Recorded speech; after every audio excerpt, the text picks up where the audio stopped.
네, 오늘은요, 중대형 아파트 가격 상승률 심상치가 않다. 아예 안 나와도 큰 평수가 좋을까? 중대형 평형이 상승한다고? 이거는 또 무슨 소리야? 그리고 내가 앞으로 어떤 평형을 선택할지, 또 여러분들이 집을 산다라고 했었을 때 20평대를 사느냐, 30평대를 사느냐, 40평대를 사느냐 고민이시잖아요. 집을 선택하려고 하면. 그래서 중대형 평형의 상승 이유와 여러분의 선택에 도움이 되는 기준을 제가 좀 말씀을 드리려고 합니다. 20평은 작은데 다시 중대형 평수 인기, 매매가가 19%가 뛰었다. 희소성 높은 중대형 아파트, 분양시장 침체에도 인기가 이어지고 있다. 실제로 그러면은 중대형 평형 아파트가 정말로 상승하고 있는 게 맞는지 보기 전에 중대형 평형이라는 게 몇 평을 얘기하는 건지가 헷갈린단 말이죠. 그렇죠. 제가 먼저 여러분들이랑 중대형 평형을 어떤 평형을 얘기하는 건지를 좀 짚고 넘어가도록 할게요. 통상적으로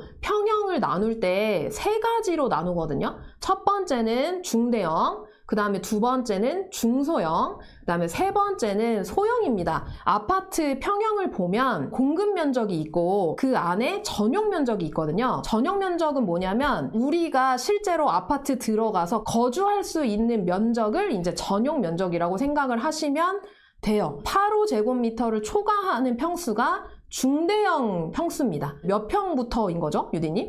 34평 초과 평수. 네, 35평 이상. 일반적으로 38평, 40평, 44평, 48평 이런 것들이 여러분 중대형 평수라고 생각하시면 됩니다. 네. 자, 그 다음에 중소형 평수는 어떤 평형이냐면 8호제곱미터 이하인 평수인데 이게 24평 초과 평수부터 34평 이하니까 25평, 6평, 그 다음에 30평, 33평이 중소형 평수라고 생각하시면 되고요. 그 다음에 소형 평수는 24평을 포함한 24평 이하의 평수를 소형 평수라고 이해하시면 됩니다. 중대형 평형이 왜 도대체 상승하는지, 정말로 오르고 있는 게 맞는지에 대해서 좀 팩트 체크를 해드리면서 여러분 같이 얘기를 이어나가 보도록 할게요. 2020년 평당 1952만 원이었던 전국 중대형 아파트 매매가는 12월 13일 기준, 이게 이제 24년 12월 13일 기준입니다. 2,323만 원으로 약 19% 상승했다. 30평이라고 했었을 때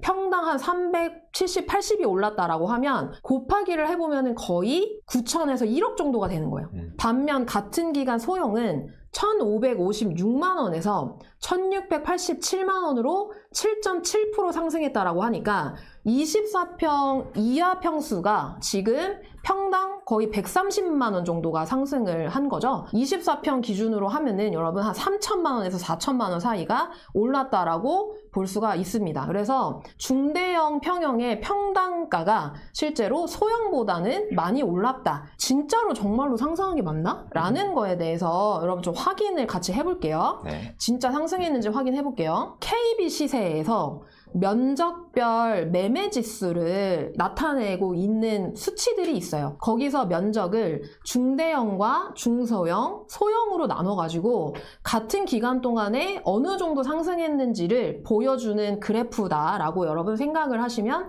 됩니다. 2020년부터 최근까지 이 중대형과 중소형 그리고 이제 소형이 얼마만큼 상승을 했는지를 봤었을 때 파란색 있죠? 요 맨 위에 있는 요 색깔, 이 남색깔이 여러분 중대형이고요. 중소형이 주황색이고 소형이 초록색이에요. 중소형이랑 소형은 거의 비슷하게 지금 가고 있는데 중대형이 많이 오른 거 보이세요? 시작점에서부터 지금 끝 지점까지 중대형이 많이 상승했다라는 거를 여러분 아실 수가 있게 되죠. 2020년에 중대형 평형 매매지수가 75.6 정도가 됐었는데 2025년까지 왔었을 때 매매지수가 지금 92.4 정도가 되는 거예요. 16.8 정도가 증가한 겁니다. 그러니까 이 숫자를 있는 그대로 이제 보시면 이 매매 폭이 이 정도가 증가했구나 라는 걸로 이제 여러분 이해를 하시면 돼요. 중소형 같은 경우에는 2020년부터 2025년까지 13.2가 증가를 했고요. 소형 같은 경우에는 76.5부터 89까지 12.5가 증가했어요. 그럼 이게 뭐냐면 결국에는 우리가 숫자로도 알 수 있고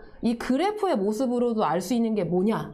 중대형 평형이 많이 오른 게 맞다는 거죠. 중대형 평형을 선택하는 어떤 기준에 있어서 이게 올랐다라는 거는 전국 평균이고 내가 이걸 선택할 때 어떤 기준을 가지고 가야 될지를 제가 말씀을 드릴 거거든요. 지금부터 너무너무 중요하니까 잘 들어보시고 잘 따라오시면 좋을 것 같아요. 지금부터 더 중요한 얘기 합니다. 왜 중대형 평형이 더 많이 오른 걸까? 이 중대형 평형 입주 물량을 2010년부터 2024년까지 5년 단위로 얼마나 많은 중대형 평형이 입주를 했고 또 소형 평형은 어떻게 됐는지를 계산을 해보니까 이게 어떻냐면요. 8호제곱미터 초과 평형이 중대형 평형이라고 말씀을 드렸잖아요. 전국적으로는 53만 호 정도가 입주를 했고요. 서울에서는 4만 2천 호 정도가 입주를 했어요. 그리고 8호제곱미터 이하인 평형은 165만 6천 호가 입주를 했고요.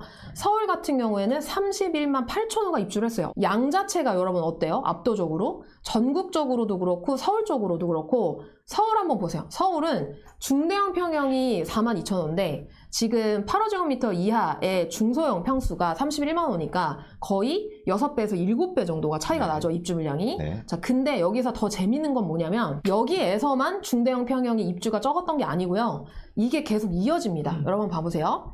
2016년도부터 2020년도까지의 또 입주 물량을 계산을 해봤을 때 중대형 평형 같은 경우에는 49만 8천 호가 입주를 했고요. 전국적으로. 네. 그 다음에 서울 같은 경우에는 4만 2천 호가 입주를 했어요. 근데 중소형 평형 같은 경우에는 전국적으로 220만 호가 입주를 했어요. 4.5배 정도가 차이가 나는 거죠. 전국적으로. 그 다음에 서울 같은 경우에는 8배 이상의 차이가 나는 거예요. 중대형 평형은 입주가 11% 정도밖에 안 했고요.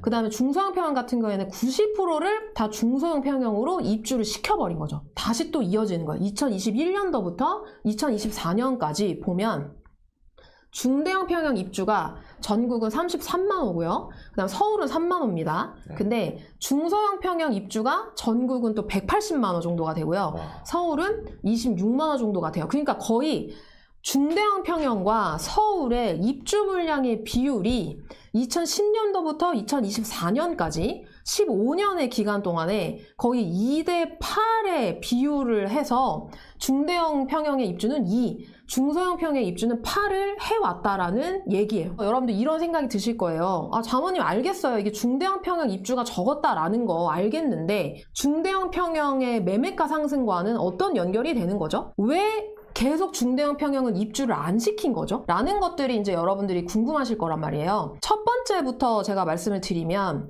중대형 평형의 입주 물량과 중소형 평형의 입주 물량이 이렇게 불균형이 되잖아요. 그러면 중대형 평형의 입주 물량이 줄어들고 중대형 평형의 이제 희소성이 생기겠죠. 부동산에만 여러분 한정된 게 아니라 그 살려고 하는 물건 자체가 공급이 없어요. 아예 시장에. 그러면 내가 갖고 싶은 물건이면 물건일수록 그 평형에 대한 희소 가치가 올라갈 수밖에 없잖아요. 그렇기 때문에 입주 물량 자체가 15년 동안 너무 적었어서 매매가 상승에 영향을 주었다라고 볼 수가 있는 거고요. 왜 도대체 그러면 계속 중대형 평형을 이렇게 입주를 안 했냐라는 것들이 이제 여러분들이 궁금해하실 거란 말이에요. 2010년 이전에 2002년부터 2007년까지 노무현 정권 때 부동산 가격이 계속 상승을 했어요. 노무현 정권 때 이 계속 상승하는 거를 막으려고 대출 규제를 했는데도 불구하고 잠깐 눌렸다가 계속 상승을 했어요. 근데 그때는 어떤 평형이 정말 많이 상승을 했냐면은 중대형 평수가 엄청 많이 상승을 했었어요. 그래서 너무 무섭게 중대형 평수가 폭등을 한다라는 것들이 시장 전체의 사람들이 인식하고 있을 정도로 아, 중대형 평형이 너무 많이 올라가는데 했단 말이에요. 그러다가 2007년에 전 세계적으로 금융위기가 오면서 중대형 평수가 아주 큰 폭으로 폭락하기 시작합니다.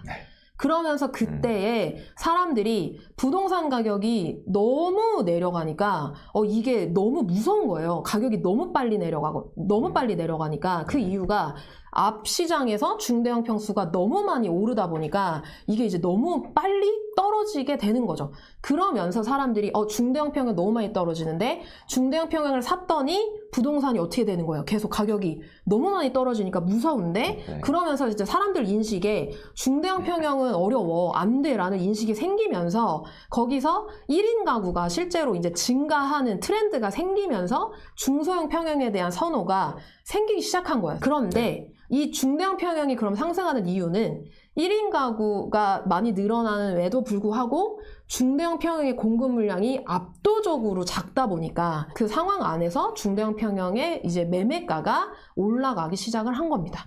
그래서 그렇게 이해를 하시면 돼요. 지속적으로 중대형 평형의 공급 물량은 줄어들고 15년 동안 압도적으로 중소형 평형의 공급이 압도적으로 많았기 때문에 중대형 평형의 희소 가치가 올라갔다라는 겁니다. 장원님, 그러면 앞으로 이게 중대형 평형의 공급이 점점 줄어드니까 무조건 중대형인 건가요?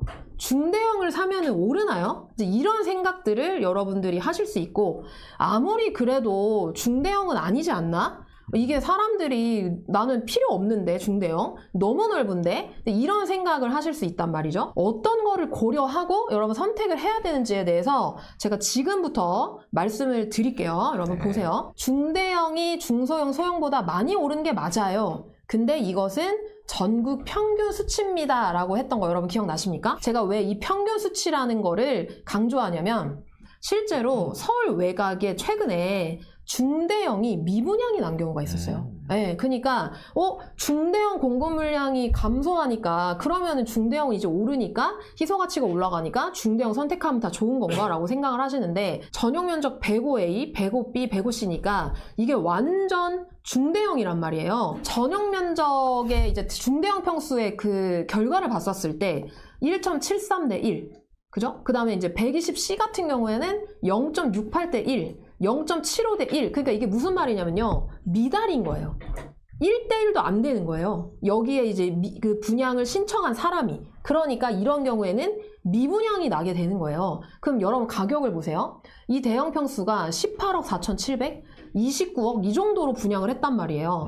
서울 외곽에 이 중대형 가격을 받아줄 수 있는 사람이 없을 뿐더러 외곽의 중대형을 사람들이 선호하지 않기 때문에 이게 중대형이라고 해서 완전 이 청약 결과가 분양 결과가 좋은 거는 아니라는 뜻이에요. 이거 관련해서 이제 기사가 이렇게 나오는 거예요. 서울 땡땡땡 아파트 1순위 청약 중대형 절반은 미달이다. 오른쪽을 보시면은 제가 경기도 외곽 구축 아파트의 32평과 45평을 시세 그래프를 제가 가지고 와봤어요. 그러면 아니 무조건 중대형인가? 라고 봤더니 따져봤더니 32평하고 45평하고 여러분 어때요? 이 시세 그래프가 비슷하네요. 비슷하죠. 네. 차이가 거의 안 나죠. 네. 심지어 45평이랑 30평이 지금 여러분 가격이 어때요? 똑같죠. 네. 그러니까 무조건 중대형은 아니라는 거예요. 사람들이 좋아하는 서울 중심부 중대형 평형을 보면은 34평하고 44평 가격을 보면 자 여기 오른쪽 여기를 보세요. 파란색이 44평이고요. 빨간색이 34평이에요. 여러분 어때요? 거의 한 2, 3억 정도가 차이가 나죠. 네. 그러니까 2, 3억을 더 주고서라도 서울 중심부 같은 경우에는 중대형을 살고자 하는 수요가 있는 거죠. 그래서 무조건 중대형이라고 고르시면 안 되고 이게 어느 위치에 있는 서울 중심부냐, 서울 외곽이냐, 경기도 외곽이냐, 아니면 경기도 중심이냐에 따라서 그 중대형 평형의 수요를 받쳐줄 수 있냐 아니냐 그거를 살 수 있는 구매력 있는 사람들이 있냐 없냐라는 거에 따라서 여러분 달라질 수 있다라는 거를 꼭 기억하시면 좋을 것 같아요. 실제로 서울 중심부에 있는 중대형 평형의 공급이 15년 동안 너무 적었다 보니까 희소 가치가 있는 거는 맞아요. 그래서 여력이 되시는 분들은 서울 중심부나 또는 광역시에도 충분히 구매할 수 있고 중심부가 있거든요. 그래서 광역시 중심부 신축을 우선으로 해서 중대형 평형을 선택하시고요. 가장 중요한 거는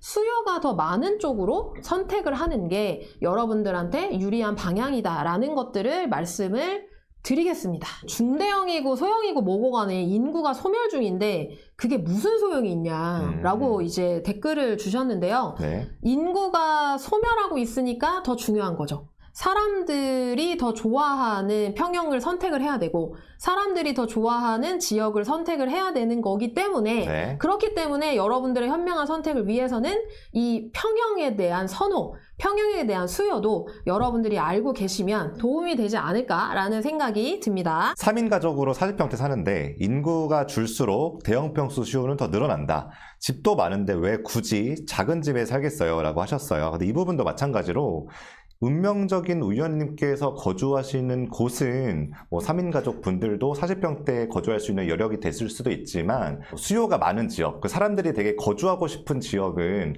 소형평수도 가격대가 조금 높을 수도 있다 보니까 이게 지역마다 좀 다른 것 같아요. 지방도 그렇고 수도권도 그렇고 그 지역이 사람들이 뭐 인구가 줄어들더라도 인구가 모든 지역이 줄어들진 않잖아요. 그러다 보니까 인구가 줄어들m에도 불구하고 사람들이 좋아하는 지역을 잘 찾아야 된다. 그리고 그 안에서 사람들이 선호하는 평수를 구하고 내가 여력이 되는 한 그 안에서 가장 좋은 그런 단지와 평형을 좀 고르시는 게 정답이지 않을까라는 생각이 드네요.